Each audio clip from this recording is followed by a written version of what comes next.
भाजपा नेता के अन्नामलाई कहते हैं भाजपा अन्ना द्रमुक गठबंधन विजयी होगी। चाहे तूफान हो, बारिश हो या धुंध, हमें अगले 4 महीने कड़ी मेहनत करनी होगी। मुख्यमंत्री स्टालिन अहंकारी हैं।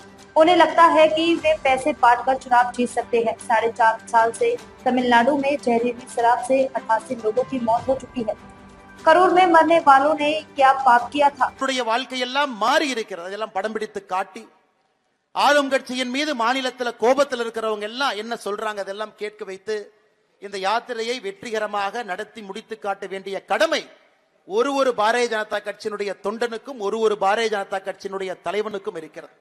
அன்பு சொந்தங்களே, அடுத்த 4 மாத காலம் கடுமையாக களத்தில் நீங்க இருக்கணும். மழை, பனி, புயல் எது வந்தாலும் கூட நம்முடைய இலக்கு, நம்முடைய தலைவரை, தமிழக மக்களை சந்திக்க வைப்பதற்கான எல்லா முயற்சியிலும் கூட நாம் ஈடுபட வேண்டும். இன்று திராவிட முன்னேற்ற கழகத்தை பார்க்கும் பொழுது இருமாப்பாக அமர்ந்திருக்கின்றார்.